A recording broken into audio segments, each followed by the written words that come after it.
जी नमस्कार, स्वागत है आप सभी का फिजिक्स पाठशाला के इस यूट्यूब चैनल पर। मैं रवि रंजन। और पिछला जो अपना लेक्चर था अल्टरनेटिंग करंट का, जिसमें हम लोगों ने प्रत्यावर्ती धारा शुरू किया था, उसमें कुछ बेसिक बातें जो हैं, खास करके अल्टरनेटिंग करंट का इक्वेशन, अल्टरनेटिंग वोल्टेज का इक्वेशन, फिर उसके बाद आपका आया था एवरेज वैल्यू करंट, फिर आपका आया था आरएमएस वैल्यू करंट। ये तमाम चीज़ों पर हम लोगों ने डिस्कशन कर रखा है। और एक काम आपको हम दिए थे वेरीफाई करने के लिए, और उम्मीद है कि आप लोग जरूर किए होंगे उसको। और वो काम था कि आपको फुल साइकिल के लिए एवरेज वैल्यू करंट निकालने के लिए हमने आपको दिया था फार्मूला, है ना। तो उसका वैल्यू हमारे ख्याल से आपको जीरो आया होगा। और नहीं तो एक बार रीचेक जरूर कीजिएगा, उसका वैल्यू निश्चित रूप से जो है जीरो ही आना चाहिए। फिर उसके बाद हमने आपको जो है आरएमएस करंट और आरएमएस वोल्टेज का जो फार्मूला था, उसका फार्मूला हमने आपको डिराइव करके दिया था, और इसका डेरिवेशन भी आपको तैयार रहना चाहिए, ठीक ना। तो आज का जो अपना मूल मुद्दा है, जिस पर हम लोगों को आज बात करना है, जिन मुद्दा पर हम लोगों को आज जो है बात करना है, वो है circuit element in alternating current. प्रत्यावर्ती धारा का जो कुछ यंत्र द्वारा हम कंट्रोल करते हैं प्रत्यावर्ती धारा को, अल्टरनेटिंग करंट को, हमें उन तमाम तरह के एलिमेंट के बारे में पढ़ना है।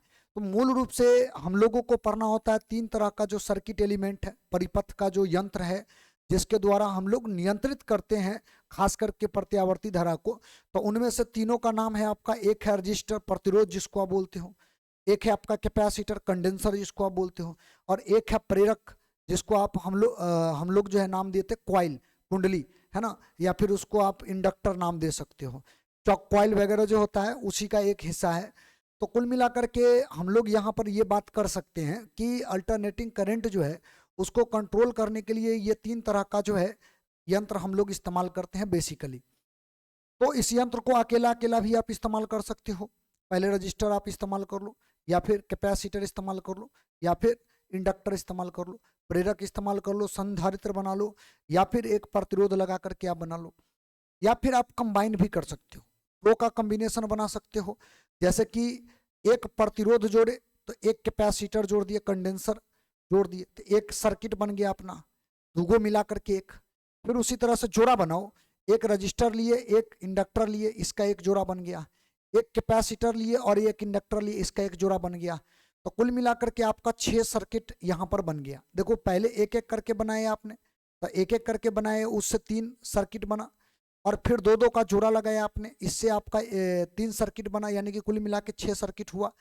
और एक बार हम तीनों को कंबाइन करना चाहते हैं, तो तीनों को कंबाइन करना चाहेंगे तो एक सर्किट और बनेगा। यानी कुल मिलाकर के अल्टरनेटिंग करंट में हम लोगों को 7 तरह के सर्किट एलिमेंट को जोड़ने का तरीका के साथ अध्ययन करना है। लेकिन याद रहे, जब हम लोग दो दो का या तीनों का कॉम्बिनेशन करेंगे तो केवल सीरीज कॉम्बिनेशन का जो अध्ययन है हम लोगों को करना है। पैरेलल कॉम्बिनेशन वाला जो है इसका अध्ययन हम लोगों के सिलेबस में नहीं है। तो कुल मिलाकर के 7 तरह के जो है सर्किट हम लोग पढ़ेंगे, खास करके अल्टरनेटिव करंट में। हालांकि 3 ही एलिमेंट को जोड़ना है, लेकिन जोड़ने के तरीका की वजह से हमारे पास जो सर्किट बनेगा वो 7 बनेगा, ठीक ना। तो ये तमाम तरह के डिवाइस क्यों लगाए जाते हैं? प्रत्यावर्ती धारा को नियंत्रित करने के लिए। और इसमें अगर आपने सबसे पहले केवल और केवल सर्किट एलिमेंट के रूप में केवल रजिस्टर लगाया, केवल अगर आपने प्रतिरोध लगाया, तब क्या होगा, उसका करंट क्या होगा, ये वोल्टेज क्या होगा, ये तमाम चीजें जो है हम लोगों को देखना है। देखिए एक बात और यहाँ पर ध्यान रखिएगा, आपका जो करंट या वोल्टेज है उसका जो इक्वेशन आता है, वैसे तो वोल्टेज जो आप देते हो V बराबर V0 साइन ओमेगा टी, प्रत्यावर्ती वोल्टेज यही होता है। ओमेगा टी जो होता है ना, बेसिकली ये एंगल है।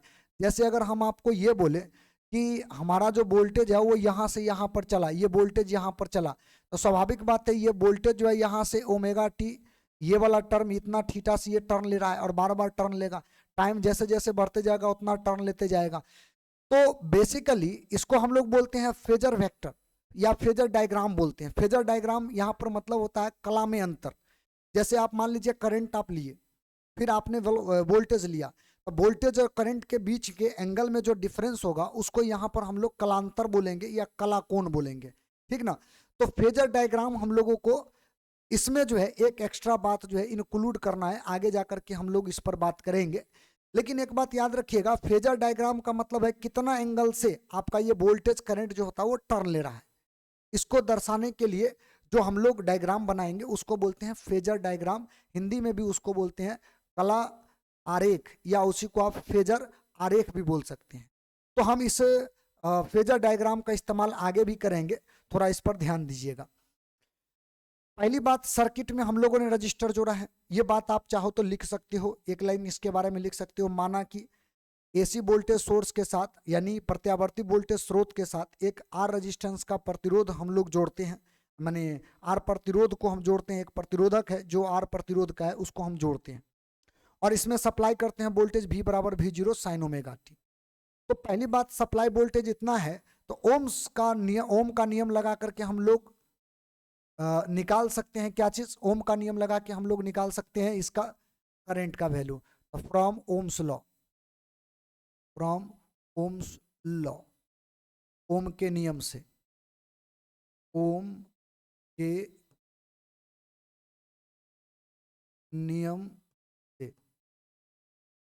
देखिए, ओम के नियम से आप लोग जानते हैं V बराबर जो होता है वो IR, ये फॉर्मूला होता है।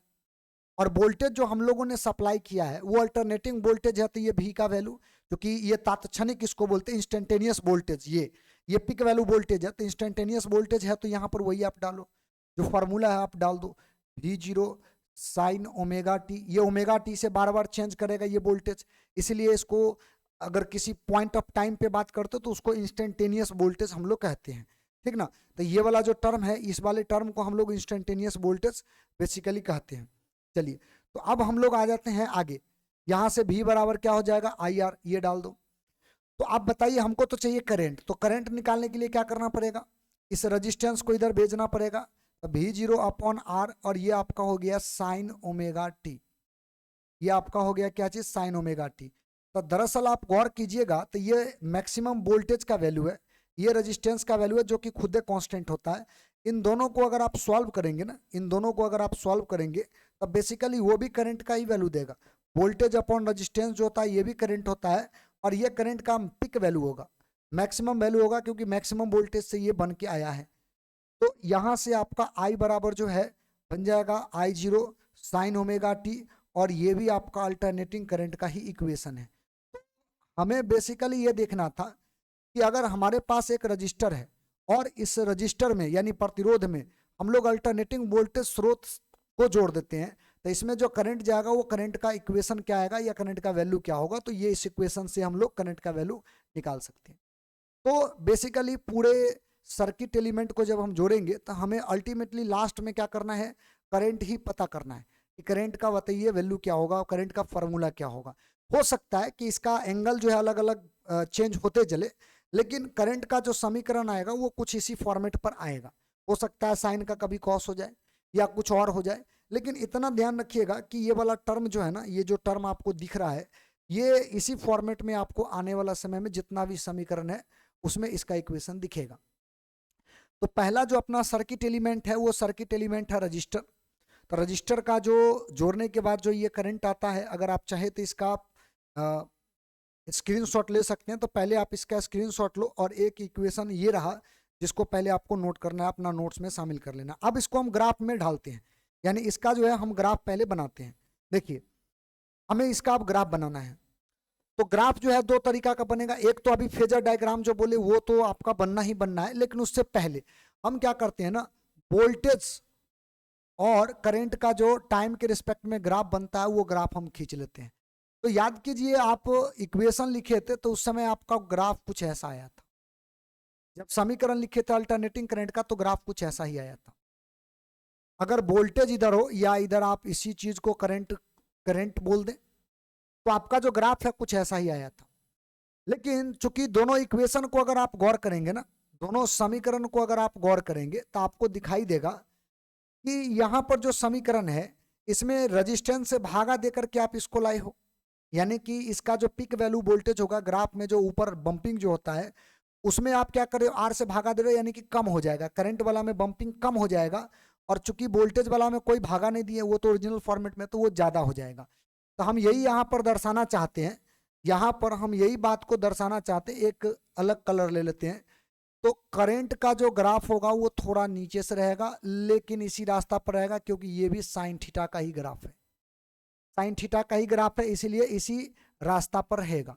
तो ये जो आपका ऊपर उजला वाला जो है आपका, ये आपका ग्राफ हो जाएगा आई बराबर I0 साइन ओमेगा टी का, सॉरी ऊपर में जो रहेगा वो वोल्टेज रहेगा, ठीक ना, ये बात ध्यान रखिएगा। ऊपर जो होगा वो वोल्टेज का रहेगा, V बराबर V0 साइन ओमेगा टी, क्योंकि इसका जो पिक वैल्यू है ना वो ज्यादा होगा। और ये जो आपका पीला वाला जो ग्राफ है, ये जो पीला वाला ग्राफ है, ये आपका हो जाएगा I बराबर I0 साइन ओमेगा टी। तो वोल्टेज और या फिर करंट के बीच में, करंट और टाइम के बीच में हम ग्राफ जब खींचेंगे तो ग्राफ ऐसा आएगा। लेकिन अगर आपने इसका फेजर डायग्राम खींचा, phasor diagram,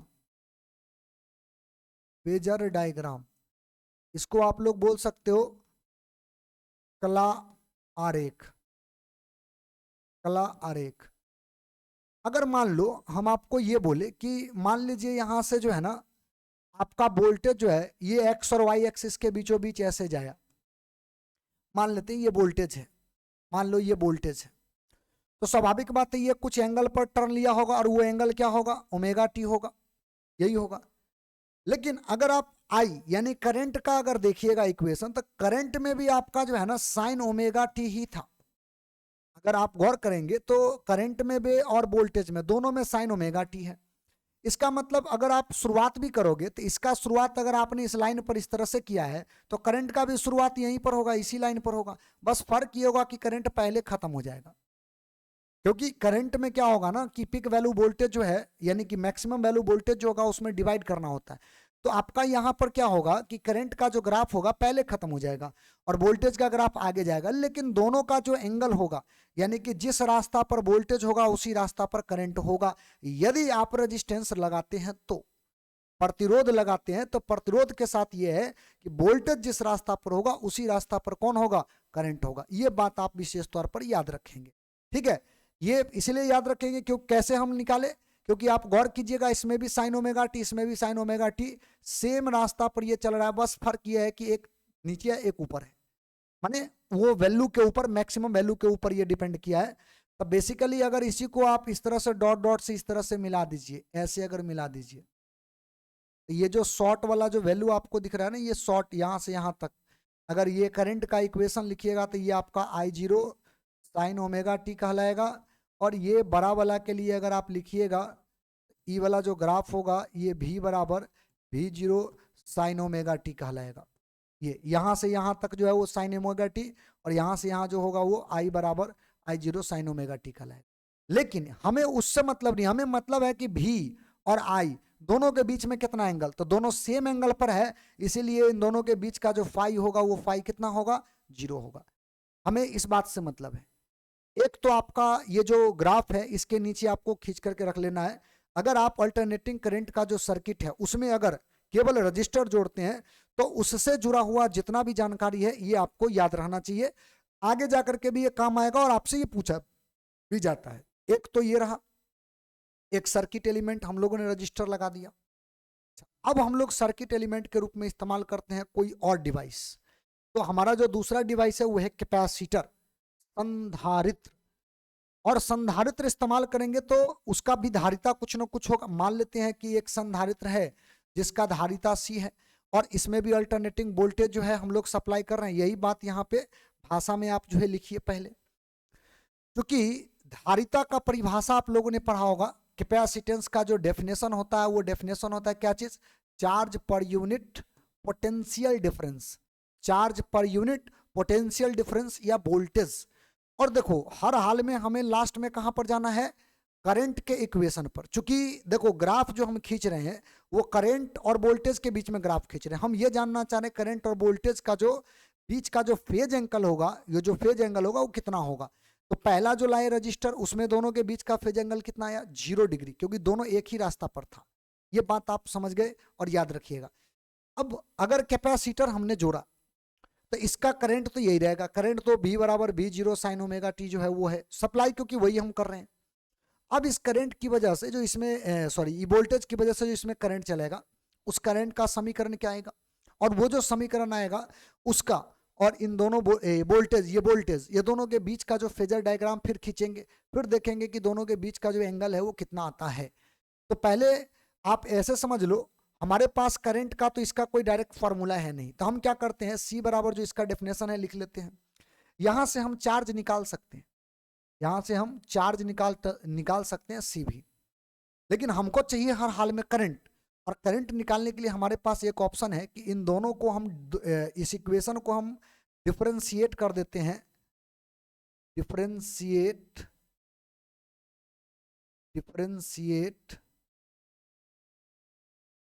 equation with respect to time. समय के साथ ये समीकरण जो है इसको हम, ये जो समीकरण है इस समीकरण को हम क्या करते हैं, डिफरेंशिएट कर देते हैं। ठीक है, समय के सापेक्ष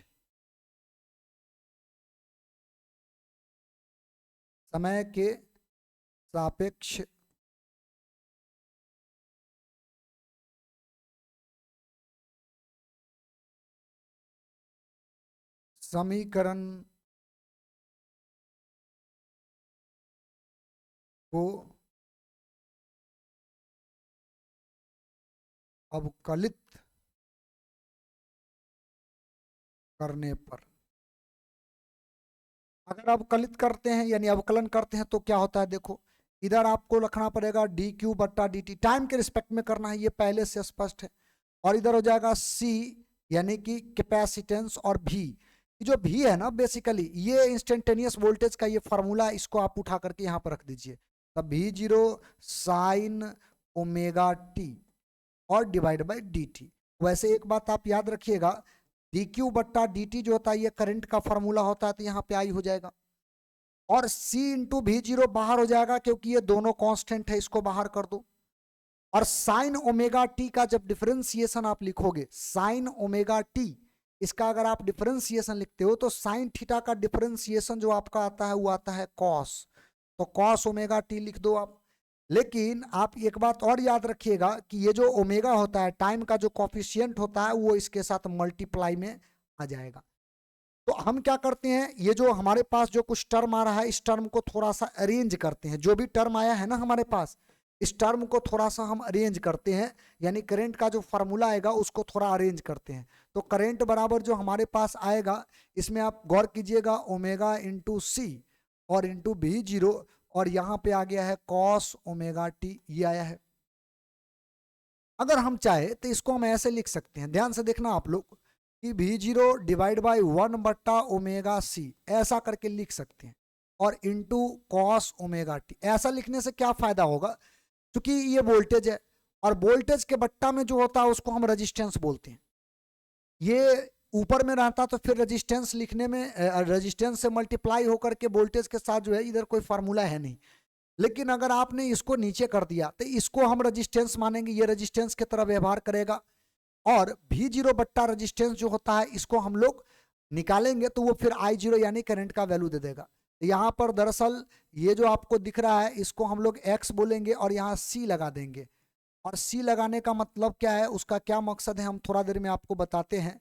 ये c कांस्टेंट है और ये कांस्टेंट बेसिकली रेजिस्टेंस है, इसको अगर आप रखोगे तो यहाँ पर ये वैल्यू दे देगा I0, और ये आपका आ जाएगा कॉस ओमेगा टी, ये आ जाएगा आपका कॉस ओमेगा टी, ये आ जाएगा आपका। वेयर आपको ये बात याद रख लेना है, वेयर आपको याद रख लेना है एक्स सी बराबर 1 बट्टा ओमेगा सी है। और ये एक्स सी बेसिकली कुछ और नहीं, इसको हम लोग बोलते हैं कैपेसिटिव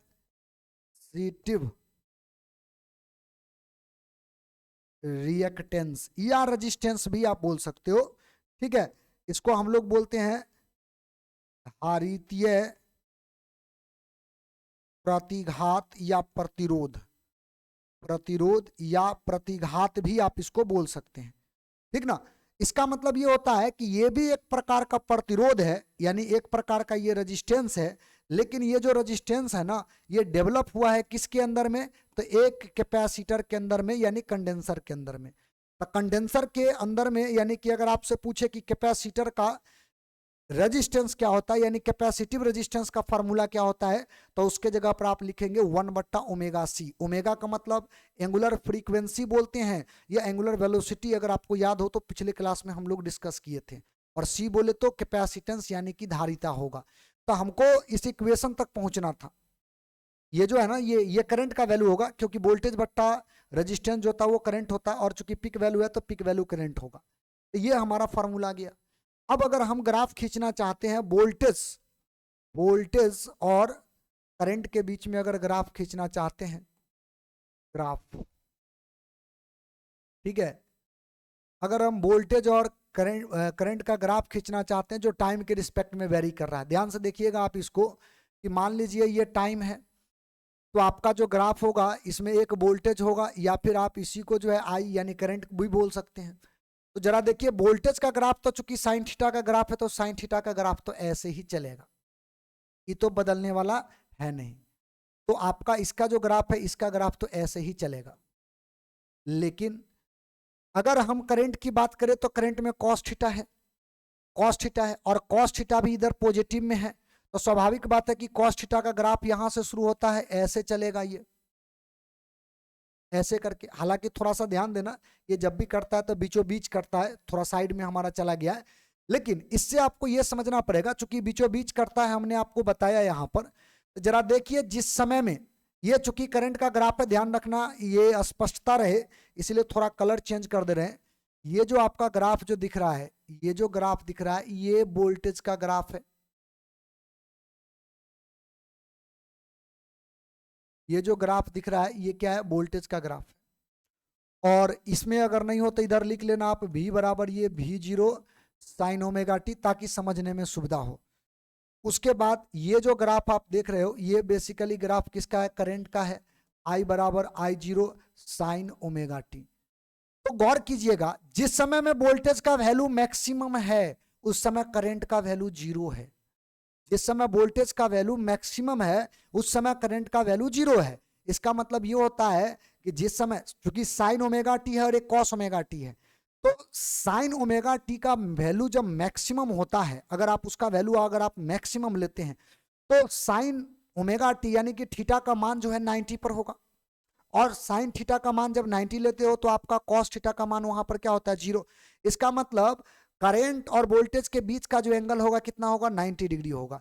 तो हमको फेजर डायग्राम जो होता है बनाना, फेजर डायग्राम जो होता है बनाना, उसमें बेसिकली डायग्राम जो हमें बनाना होता है, उसमें बेसिकली यही हमको दर्शाना है। देखिए, सबसे पहली बात तो वही ग्राफ को उसी तरह से पहले दर्शा दीजिए आप, जो ग्राफ हम लोग बना रखे थे उसी तरह से आप चाहे तो इसको दर्शा दीजिए। मान लीजिए ये वोल्टेज इधर है, वैसे आप चाहे तो इस पर भी ले सकते हैं, कोई दिक्कत नहीं है। माने उस समय में ओमेगा टी का मान जो है वो 0 हो जाएगा, लेकिन हम यहाँ से ओमेगा टी मान लेते हैं, ये वोल्टेज है, ठीक है, ये वोल्टेज है। अच्छा, अभी चूंकि बोला है कि हमारा जो करंट होगा ना, वो वोल्टेज पर 90 डिग्री से चलेगा। आप देख लो, एगो 0 से चला है तो एगो कहाँ से चलेगा, 90 से। मतलब वोल्टेज और करंट के बीच का जो एंगल होगा वो कितना होगा, 90। तो आपका जो करंट जाएगा वो करंट इधर होगा, तब ना 90 होगा। अगर आप गौर करो तो इन दोनों के बीच का जो फाई होगा, वो फाई का मान कितना होगा, फाई का मान 90 डिग्री होगा, फेज डिफरेंस 90 डिग्री होगा। तो ये आपका करंट है, करंट का वैल्यू यहाँ से दिखाई देगा, और आपको ये वोल्टेज का वैल्यू यहाँ से दिखाई देगा, ठीक ना, इस तरह से। तो आप इस बात को याद रखिएगा, अगर आप यहाँ से पूरा लंबाई लेते हैं यहाँ से यहाँ तक, तो ये लंबाई जो होगा इसको रिप्रेजेंट करेगा, और यहाँ से यहाँ तक का जो लंबाई लेते हैं, यहाँ से यहाँ तक का जो लंबाई लेते हैं, तो वो लंबाई किसको रिप्रेजेंट करेगा, वो लंबाई रिप्रेजेंट करेगा वोल्टेज के इक्वेशन को। तो फेजर डायग्राम में ज्यादातर हमको मतलब ये होता है कि एंगल कितना, फेज का जो एंगल होता है, वो फेज का एंगल कितना, ये हम लोगों को मूल रूप से जो होता है ना, वो देखना पड़ता है। कि मान लीजिए अगर आपने इस तरह से जोड़ा है, तो इसका जो फेज का एंगल होगा, वो फेज का एंगल कितना होगा, ये हमें बताइए, ठीक है। तो हम लोग इस तरह से निकाल सकते हैं। तो ये रहा आपका दूसरा डायग्राम। तो पहले तो आप इसका भी स्क्रीनशॉट लो, ये जो है आप इक्वेशन को जो है शामिल करो अपने नोट्स में, और इसको आप ध्यान में रखना। पहला पेज ये था, उसके बाद दूसरा पेज देखो ये है, ये दूसरा पेज का, फिर आप इसको स्क्रीनशॉट लो। अब तीसरा जो अपना सर्किट एलिमेंट होगा, वो होगा इंडक्टर, प्रेरक। तीसरा जो अपने पास जो सर्किट एलिमेंट होगा, वो कौन होगा, प्रेरक, इंडक्टर, क्वाइल। तो क्वाइल को अगर आप जोड़ोगे अल्टरनेटिंग करंट सोर्स से, तो फिर आपको वही बात लिखना पड़ेगा। माना कि एक एल प्रेरकत्व वाला एक क्वाइल है जिसको हम V बराबर V0 साइन ओमेगा टी यानी अल्टरनेटिंग वोल्टेज सोर्स से जोड़े हैं। अब जब जोड़े हैं तो इसका भी करंट का कोई वैल्यू होगा, लेकिन करंट का डायरेक्ट इसका फॉर्मूला हमें है नहीं। तो हम क्या करते हैं ना, इंडक्टर का जो बेसिक जो डेफिनेशन होता है, प्रेरक का जो बेसिक डेफिनेशन होता है, उस डेफिनेशन का हम यहाँ पर इस्तेमाल करेंगे और उसी डेफिनेशन के तहत जो है हम लोग यहाँ पर कैलकुलेट करेंगे फार्मूला। जो भी इसका फार्मूला आएगा वो हम लोग पहले इसको इंडक्टर का जो वोल्टेज का जो डेफिनेशन होता है उसको हम पहले यहाँ पर लिखेंगे। देखिए, अगर आपको याद हो तो ईएमएफ का जो वैल्यू हम लिखे थे उसके जगह पर हम वोल्टेज बराबर लिख सकते हैं, और वो फार्मूला अगर आपको याद हो तो यहाँ पर हम ऐसे लिखते थे, इसमें माइनस भी लगाते थे हम। तो दरअसल आप चाहे तो इसमें माइनस लगा भी सकते हैं और अगर आप चाहे तो इसमें माइनस नहीं भी लगा सकते हैं, ठीक ना। लेकिन हमारा ये जो फार्मूला है, इस फार्मूला में ज्यादातर जो इस्तेमाल करना होता है वोल्टेज, वो मैग्नीट्यूड फॉर्म में इस्तेमाल करना होता है। तो आपका ये जो वैल्यू आएगा वो प्लस में ही रहेगा अगर मैग्नीट्यूड में अगर आप इस्तेमाल करते हैं तो ये तो इसके डेफिनेशन से हम लोग जानते हैं फार्मूला, लेकिन हमें जो है ना करंट चाहिए, फार्मूला जो है ना ये नहीं चाहिए, हमें करंट चाहिए। तो आप इस फार्मूला से करंट निकाल सकते हैं क्योंकि इसमें करंट है। कैसे निकालेंगे, तो ये भी का मान आप यहां पर पुट करेंगे। भी का मान क्या रखेंगे, V0 साइन ओमेगा टी, ये दिया गया वोल्टेज है, आप रख दो। एल कांस्टेंट होता है, di/dt। एक काम करते हैं, ये dt को इधर फेंकते हैं, तो dt को अगर इधर फेंकेंगे तो यहां से आपका V0 साइन ओमेगा टी तो ये रहेगा ही, साथ में ये dt हो जाएगा is equal to L into ये di आपका बन जाएगा। हम दोनों साइड इंटीग्रेट कर देते हैं, इंटीग्रेट बोथ साइड, दोनों ओर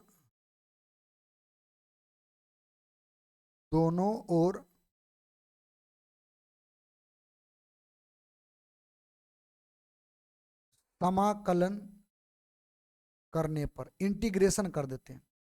तो इंटीग्रेशन कर देंगे तो हमको करंट का इक्वेशन, करंट का जो इक्वेशन है वो मिल जाएगा। देखिए, हम इसको इंटीग्रेट करके देख लेते हैं क्या आता है।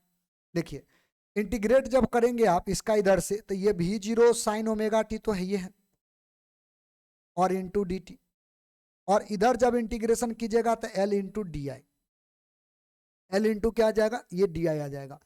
तो दरअसल यहाँ पर जो है ना इंटीग्रेशन कांस्टेंट जो होता है उसको बाद में हम लोग समाप्त कर लेंगे, अभी फिलहाल डायरेक्ट हम इंटीग्रेशन करते हैं। तो जो भी टर्म आएगा उसको हम देख लेते हैं। देखिए, सबसे पहली बात तो यह है कि पहला टर्म में से V0 बाहर और साइन ओमेगा टी था, तो साइन ओमेगा टी का अगर आप इंटीग्रेशन करिएगा तो वो आएगा आपका minus cos omega T upon omega. देखो, डिवाइड हो जाता है टाइम का कॉफिशिएंट अगर इंटीग्रेशन करते हो तो, और डिफरेंशिएशन करते हैं तो वो टाइम का कॉफिशिएंट मल्टीप्लाई हो जाता है। ये बहुत बेसिक डिफरेंशिएशन है, याद रखना आप लोग। और L बाहर करो, डी आई का इंटीग्रेशन आई हो जाएगा, तो आप ऐसे रख लो। हम कांस्टेंट दोनों साइड का जो है ना मिला करके खत्म कर लेते हैं। ये बेसिकली कांस्टेंट का वैल्यू जो होता है ना बहुत ज्यादा नहीं होता, उसको हटा देते हैं। चलिए, उसको हम हटा दिए, तो अपने पास यहाँ से I बराबर आएगा। लेकिन I बराबर निकालने के लिए आपको यहाँ पर क्या करना पड़ेगा, L को इधर फेंकना पड़ेगा। तो पहली बात तो ये V0 आपका है, ये है, L जब इसके साथ आ जाएगा तो ओमेगा इंटू L हो जाएगा, और यहाँ पर माइनस कॉस ओमेगा टी आएगा। तो समीकरण तो आ गया, लेकिन इसको करंट में बदलना है। तो करंट में बदलने के लिए क्या करना पड़ेगा, करंट में बदलने के लिए सबसे पहला काम करना पड़ेगा, इसको आपको बनाना पड़ेगा रजिस्टर यानी रेजिस्टेंस। तो चूंकि ये इंडक्टर है तो यहाँ पर XL लगा देते हैं, और ये आप जैसे भी है माइनस में है माइनस में रहने दो, अगर आप चाहो तो इसको प्लस में भी कन्वर्ट कर सकते हो, लेकिन वो माइनस साइन माइनस थीटा ऐसे करके तब्दील करना पड़ेगा। खैर ऐसे ही रहने दो, ज्यादा समझ में आपको आएगा। I बराबर V0 यानी वोल्टेज बट्टा रेजिस्टेंस, वोल्टेज बट्टा रेजिस्टेंस को करंट बोलते हैं, और चूंकि ये मैक्सिमम वैल्यू है तो मैक्सिमम यहाँ पर आएगा माइनस कॉस ओमेगा टी। ये हमारा करंट का इक्वेशन आ गया। लेकिन ये करंट का इक्वेशन किस में आया है, तो ये करंट का इक्वेशन आया है किस में, इंडक्टर में, जब हम प्रेरक जोड़े हैं। तो यहाँ पर XL जो है, ये XL बराबर ओमेगा L है, ओमेगा का मतलब एंगुलर फ्रीक्वेंसी, एल का मतलब क्या होगा, एल का मतलब आपका हो जाएगा इंडक्टेंस, प्रेरकत्व। और ये जो है इसको बोलते हैं इंडक्टिव रेजिस्टेंस, इंडक्टिव रेजिस्टेंस या रिएक्टेंस भी बोल सकते हो आप, रेजिस्टेंस या रिएक्टेंस। इसका मतलब इसको हम लोग हिंदी में बोलते हैं प्रेरणिक, प्रेरणिक प्रतिरोध या प्रतिघात, यानी ये भी एक प्रकार का प्रतिरोध है। तो चाहे प्रेरणिक प्रतिरोध हो, चाहे धारितीय प्रतिरोध हो यानी कैपेसिटिव रेजिस्टेंस हो, इन सब का ऐसा ही मात्रक ओम ही होगा, क्योंकि सब का सब रेजिस्टेंस है। याद रखिएगा इस बात को, इन तमाम टर्मों का रेजिस्टेंस, चूंकि रेजिस्टेंस मान रखे हैं, तो तमाम टर्मों का जो एसआई मात्रक होगा वो एसआई मात्रक ओमेगा ही होगा। जो हम लोग लिखते हैं ओम, जैसे ओमेगा ओम है ना, ऐसे वाला इसको ओमेगा पढ़ते हैं तो ये ओम ही होगा। सबका एसआई मात्रक क्या होगा, ओम होगा। अब हम ग्राफ खींचना चाहते हैं वोल्टेज और करंट के बीच में। तो देखिए वोल्टेज तो पहले से एकदम तय है कि वोल्टेज का जो ग्राफ होगा वो कैसा होगा, हम यहाँ खींच के बता दे रहे हैं ग्राफ टाइम के रिस्पेक्ट में। तो एक बात तो तय है कि आपका ऐसे चलेगा ग्राफ। एक को हम दूसरे कलर से लेते हैं, आप गौर कीजिएगा ये साइन थीटा का ग्राफ है, और माइनस कॉस थीटा का अगर हम ग्राफ लेना चाहते हैं, माइनस कॉस का, तो आपका माइनस कॉस का ग्राफ जो है ना ये नीचे से चलेगा, ऐसे करके, ऐसे ही कुछ चलेगा। तो अगर आप गौर कीजिएगा ना तो फिर भी आपको देखने को मिलेगा, ढंग से देखना आप लोग, फिर से आपको देखने को मिलेगा जब वोल्टेज का मान मैक्सिमम है तो करंट का मान क्या हो गया, 0। माने इस ग्राफ में आप जो है ना, पहली बात तो ये वाला जो ग्राफ है, ये वाला जो है ये करंट का है, I0, सॉरी यहां पर साइन नहीं था, यहां पर क्या था, माइनस कॉस ओमेगा टी था। और ये जो ऊपर वाला ग्राफ आपको दिख रहा है, ये जो ग्राफ है बेसिकली ये वोल्टेज का है, V0 साइन ओमेगा टी। तो फिर से अगर आप देखो ना, तो एक वैल्यू जब मैक्सिमम होता है तो दूसरा 0, फिर एक मैक्सिमम होता है तो इसका बीचों बीच वाला एगो 0, ऐसे हो रहा है। तो दरअसल ऐसा परिस्थिति जो आता है, ऐसा परिस्थिति जो आता है, तो उसमें आपका एंगल जो है वो कितना हो जाएगा, एंगल 90 डिग्री हो जाएगा, 90 डिग्री हो जाएगा। बस फर्क ये होगा कि एक बार पॉजिटिव में था तो एक बार निगेटिव में होगा। तो जब आप इसका फेजर डायग्राम बनाएंगे, जब इसका फेजर डायग्राम बनाएंगे, तो फेजर डायग्राम में आप उसी चीज को रिपीट कर दीजिए जो पिछला वाला में आप लिखे थे। खाली बस ध्यान देना आप लोग यहाँ पर ये कि आपका ये जो डायग्राम बनेगा उसमें वोल्टेज अगर ये है, ये वोल्टेज है, यानी कि वोल्टेज को आपने ओमेगा टी से घुमाया है, तो आपका जो करंट है वो इधर चला जाएगा। ये 90 डिग्री रहेगा, ये आपका करंट हो जाएगा। माने करंट का जो डायरेक्शन होगा ना वो इधर चला जाएगा। मतलब सीधा तौर पे हम अगर आपसे ये बोले कि आपका जो करंट का जो वैल्यू होगा वो करंट का वैल्यू कुछ ऐसा चला जाएगा। ये जो करंट आएगा आपका, ये I बराबर I0 sorry minus cos omega T, इसको कर दीजिए। और इधर जो वोल्टेज आएगा ये वोल्टेज V बराबर V0 साइन ओमेगा टी कहलाएगा। मतलब सीधा तौर पे अगर आपसे हम ये बोले कि माने करंट और वोल्टेज को हम दर्शाना चाहते हैं तो इस तरह से हम इसको दर्शा सकते हैं फेजर डायग्राम में। फिर से आपसे अगर हम पूछे करंट और वोल्टेज के बीच में बताइए फेज एंगल कितना होगा, तो 90 डिग्री होगा ना, 0 नहीं 90 डिग्री होगा। तो अब आपको याद क्या रखना है, याद ये रखना है कि करंट जब हम लोग रेजिस्टेंस में दिए थे, मैंने वोल्टेज सप्लाई जब रेजिस्टेंस में किए थे, तो करंट और वोल्टेज के बीच का फेज एंगल कितना आया था, रेजिस्टेंस में करंट और वोल्टेज के बीच का जो एंगल आया था वो कितना आया था, 0 डिग्री, माने फेज डिफरेंस। लेकिन जब आप याद कीजिए जब हम लोग यही बात जो है कैपेसिटर में किए थे तो 90 डिग्री आया, इसमें भी बात किए तो 90 डिग्री आया। बस फर्क होगा डायरेक्शन का, एगो निगेटिव में है एक पॉजिटिव में था, बस यही फर्क है और कोई विशेष कोई फर्क नहीं है। तो यही 3 पर बाकी आगे का जो है डिस्कशन होगा। आगे का जितना भी सर्किट एलिमेंट कंबाइन करो जो करना है उस सब का सब इसी आधार पर डिस्कशन होता है। तो आप क्या कीजिए, पहले ये जो हमारा इंडक्टर का जो सर्किट एलिमेंट जोड़ करके जो हम पढ़े हैं, पहले इसको भी आप अपने नोट्स में शामिल करो। ये जो है इसका आप पहले स्क्रीनशॉट ले लो, और फिर दूसरा जो पेज है इसका भी आप स्क्रीनशॉट लो, इसका भी आप स्क्रीनशॉट लो, और इसको भी आप तैयार कर लेना। अब कंबाइन करना शुरू कर देते हैं। अब एक बार में 2 सर्किट को हम जोड़ते हैं, एक बार में 2 सर्किट को जोड़ना है, और 2 सर्किट को जोड़ने के बाद आगे का जितना भी डिस्कशन है उसको हमें करना है। ठीक है, तो 2 सर्किट हम लोग जोड़ते हैं। देखिए, एक बार में 2 सर्किट जो हम लोग जोड़ेंगे तो ध्यान रखिएगा, सबसे पहले मान लीजिए हम जोड़ते हैं एल और आर। एल बोले तो इंडक्टर प्रेरक और आर बोले तो रजिस्टर, इसीलिए इसका नाम पड़ेगा एल आर सर्किट। मतलब एक बार में आपको 2 एलिमेंट जोड़ना है, एक आपको जोड़ना है प्रेरक यानी इंडक्टर और एक आपको जोड़ना है रजिस्टर। वैसे सबको जोड़ेंगे, आगे जाकर के सब हम पढ़ेंगे, लेकिन पहले जो हम अभी पढ़ रहे हैं वो ये है। तो इसी को डायग्राम में आप दिखा दीजिए और कुछ बातें लिख दीजिए। आप इतना लिखिएगा क्या, माना कि एल इंडक्टेंस का एक प्रेरक है, इंडक्टर है, और आर रेजिस्टेंस का एक रजिस्टर है जो सीरीज कॉम्बिनेशन में एसी वोल्टेज से जुड़ा हुआ है। अब जब इसको जोड़ देंगे तो क्या होगा, तो इसमें नेट जो सप्लाई वोल्टेज है वो कितना होगा। देखो गौर से, इसका जो सप्लाई वोल्टेज होगा ना, ये सप्लाई वोल्टेज वी आर कहलाएगा, और इसका जो सप्लाई वोल्टेज है ये वी एल कहलाएगा। अब गौर करना, चूंकि वोल्टेज में जो है ना फेज एंगल होता है, यानी कि इसको फेजर वेक्टर बोल सकते हैं, ये वेक्टर के रूप में एक तरह से काम करेगा अब, क्योंकि एंगल के अनुसार से चीजें जो है वो बदल रहा है। तो एक चीज गौर करना, जब हम लोग रजिस्टर की बात करते हैं और जब हम लोग इंडक्टर की बात करते हैं, तो स्वाभाविक बात है कि दोनों का वोल्टेज जो है एक रास्ता पर तो नहीं होगा। एक रास्ता पर अगर आपने वोल्टेज को डाला, अगर मान लीजिए एक रास्ता पर डाला, इसका मतलब ये होता है कि फेज एंगल कुछ होगा नहीं। और आप याद कीजिए, आपका इसका जो था किधर गया वोल्टेज, इंडक्टर का उसका फेज एंगल जो था वो 90 था।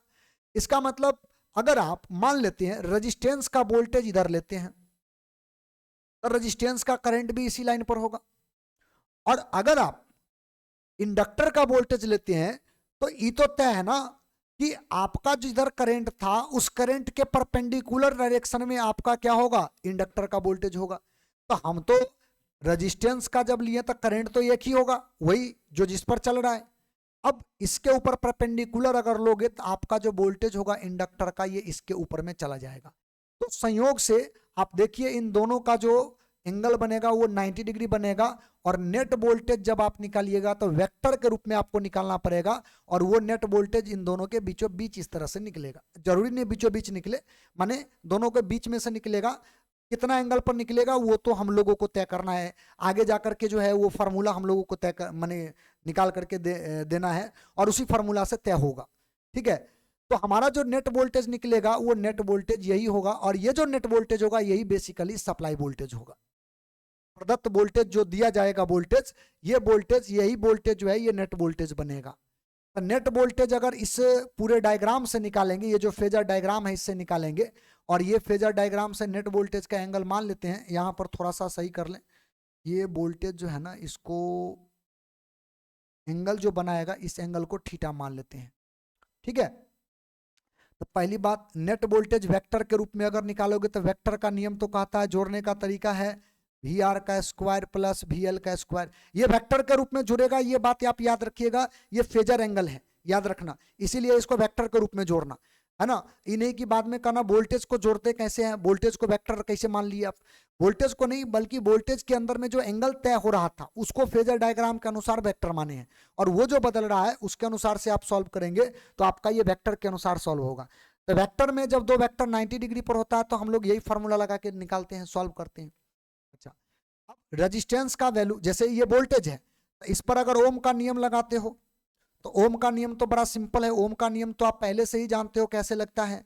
तो ओम का नियम जब आप लगाओगे तो V बराबर आई आर, यानी आई और इसका रेजिस्टेंस आर होता है, रख दो, स्क्वायर है तो स्क्वायर, प्लस वोल्टेज है लेकिन इंडक्टर का, तो V बराबर आई आर तो सबके लिए लगेगा, तो इसके लिए भी लगाओगे V बराबर आई आर, करंट हो जाएगा इंडक्टर से निकलने वाला, और चूंकि सीरीज कॉम्बिनेशन में तो करंट दोनों से सेम जाएगा। लेकिन इसका यानी इंडक्टर का जो हम रेजिस्टेंस बताए थे वो XL बताए थे, और वो XL का कुछ फार्मूला था हमने बताया था, इसका स्क्वायर कर दो।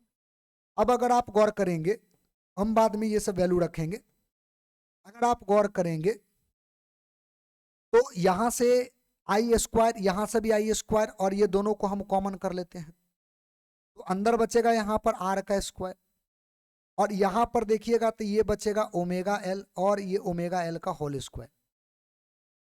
यहां पर क्या बचेगा, ओमेगा एल, क्योंकि XL का मान अभी जस्ट थोड़ा देर पहले आपको हम बताए थे क्या होता था, ओमेगा एल, तो इसका होल स्क्वायर।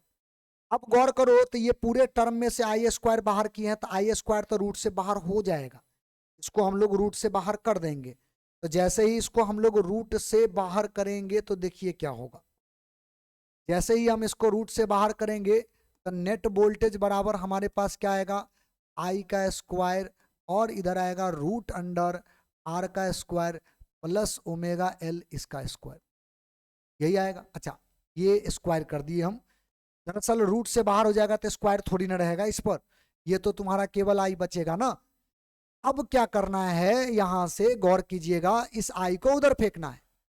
तो अगर इस आई को आप उधर फेंकेंगे तो भी नेट बराबर भी net divide by I is equal to ये बचेगा, और ये जो आपको देगा नेट वोल्टेज से जो नेट रेजिस्टेंस आएगा, ये रेजिस्टेंस आर एल या ये बोल दीजिए एल आर सर्किट का रेजिस्टेंस होगा, यानी ये नेट रेजिस्टेंस होगा। ये जो आप देख रहे हो ये नेट रेजिस्टेंस होगा। तो नेट रेजिस्टेंस होगा तो हम इसको क्या बोलेंगे, वैसे इसका नाम आप कुछ भी बोल सकते हो, लेकिन सामान्य तौर पर इसको डिनोट किया जाता है जेड से। ठीक है, जेड से आप इसको डिनोट कर सकते हो। तो आप चाहें तो यहां से करंट का इक्वेशन भी निकाल सकते हैं, नहीं हो तो हम यहां से निकाल ही देते हैं। ए बी सी करने की वैसे जरूरत नहीं था, लेकिन फिर भी कर दिए, चलो कोई बात नहीं है। हम यहां से चाहते हैं पहले करंट निकालना, 2 नंबर में हमको क्या निकालना है, करंट निकालना। वेयर आपको पहले यहां लिख दे, वेयर जेड का मतलब होता है impedance of L R circuit. ठीक है, यहां पर जेड क्या है, एल आर परिपथ, परिपथ का प्रतिबाधा, प्रतिबाधा या प्रतिघात या प्रतिरोध। तो ये जो है ये एक प्रकार का प्रतिरोध है, तो इसका भी ऐसा मात्रा क्या होगा, ओम होगा। अब यहां पर बी नंबर में हमको करंट निकालना है, करंट, और वो भी इंस्टेंटेनियस करंट, धारा निकालना है, उसका फॉर्मूला हमको चाहिए। तो करंट निकालने के लिए आपको क्या करना पड़ेगा, आई बराबर वी नेट अपॉन जेड करना पड़ेगा। और याद करो वी नेट हम क्या बोले थे, we zero sine omega T upon Z, यही रहेगा। तो जब इसको भागा दोगे तो आपका यहां से क्या बनेगा, चूंकि रेजिस्टेंस है तो वोल्टेज को डिवाइड करेगा तो आई जीरो बनाएगा, ये साइन ओमेगा टी, तो ये करंट बन गया। अब हमको चाहिए एंगल, एंगल क्या चाहिए, तो वो थीटा जो हम आपको बना करके दिखा रहे थे, ये जो थीटा हमने बनाया था कि कितना एंगल पर होगा ये नेट वैल्यू, तो ये जो नेट वैल्यू कितना एंगल पर होगा ये थीटा हमको चाहिए। तो थीटा निकालने के लिए बड़ा सिंपल सा बात है, टेन थीटा लगा देते हैं। टेन थीटा अगर लगा दोगे तो आपको बेस दे रखा है, अगर नहीं हो तो इसको मिला के देख ले, ये बेस है यानी कि वी आर, और ये परपेंडिकुलर है यानी कि वी एल। तो हम टेन थीटा लगाएंगे ना तो हमारा एंगल निकल जाएगा। टेन थीटा बराबर जो होता है फार्मूला ये हो जाएगा परपेंडिकुलर अपॉन बेस। तो परपेंडिकुलर जो था वो था वी एल और बेस था वी आर, सही है। अगर यहां से फार्मूला आप लगाइएगा ओम का नियम, तो यहां से हो जाएगा आई आर, आर के जगह पर यहाँ पर रेजिस्टेंस के जगह पर एक्स एल लगाओगे आप, क्योंकि रेजिस्टेंस इंडक्टर के लिए जो रेजिस्टेंस होता है वो एक्सएल होता है, आप लगा दो। ये वोल्टेज रेजिस्टेंस के लिए अगर लगाओगे तो यहाँ पर आई आर हो जाएगा, आई से आई खत्म हो जाएगा, इसका वैल्यू आप रख दो। तो टेन थीटा बराबर क्या हो जाएगा, इसका वैल्यू होता है ओमेगा एल, हमने पहले पर रखा है ये रेजिस्टेंस, तो यहाँ से टेन थीटा हमारा निकल जाएगा। तो अगर आपसे कहा जाए कि एल आर सर्किट का पूरा व्याख्या कीजिए, इम्पिडेंस के लिए पूरा इक्वेशन फाइंड आउट कीजिए, करंट के लिए फाइंड आउट कीजिए, तो आपको ये पूरा बात जो है प्रूफ करना पड़ता है, और इसके लिए आपको 2 नंबर देता है, हमारे ख्याल से नहीं 5 नंबर भी दे सकता है, थोड़ा बड़ा है। तो इस तरह से एल आर सर्किट का आप व्याख्या कर सकते हैं। तो इस एल आर सर्किट का जो पहला पेज है इसका पहले आप स्क्रीनशॉट लो और इसका आप नोट्स बनाओ। फिर उसके बाद दूसरा जो सर्किट है इसका भी आप स्क्रीनशॉट लो, ये जो है इसका आप स्क्रीनशॉट लो और इसका भी आप नोट्स बनाओ। तो ये 2 सर्किट है, जो दोनों सर्किट आपको जो है विशेष तौर पे तैयार रहना चाहिए। ठीक है, तो अब हम लोग आगे का जो बात है यानी कॉम्बिनेशन और भी हम लोगों को आगे देखना है, और आगे क्या क्या देखना है तो देखिए, अब जो है एल आर सर्किट एगो हो गया आपका, तो अब जो है एल सी सर्किट हमको देखना है, उसके बाद आर सी सर्किट देखना है, और उसके बाद एक एल सी आर सर्किट देखना है, यानी कि तीनों सर्किट को एक बार हम लोगों को जोड़ करके पढ़ना है। तो 3 सर्किट आपका और शेष रह गया। इन तीनों सर्किट को हम लोग अगला जो वीडियो लेक्चर है उसमें बात करेंगे। आज का जो वीडियो लेक्चर है इसको हम यहीं पर समाप्त करते हैं और मिलते हैं नेक्स्ट जो वीडियो लेक्चर होगा उसमें। लेकिन तब तक आप इतना जो बात है इसको तैयार कर लेना, और जो फार्मूला आपको शुरू में बताएं उसको निश्चित तैयार कर लेना, क्योंकि वो अगर याद नहीं रहेगा तो फिर अगला लेक्चर में जो है वो दिक्कत होगा। ठीक है, तो इसीलिए इतना जो है सबसे पहले आपका काम रहा तैयार कर लेना। इतना आप तैयार कर लो, मिलते हैं फिर अगला जो वीडियो लेक्चर है उस वीडियो लेक्चर में।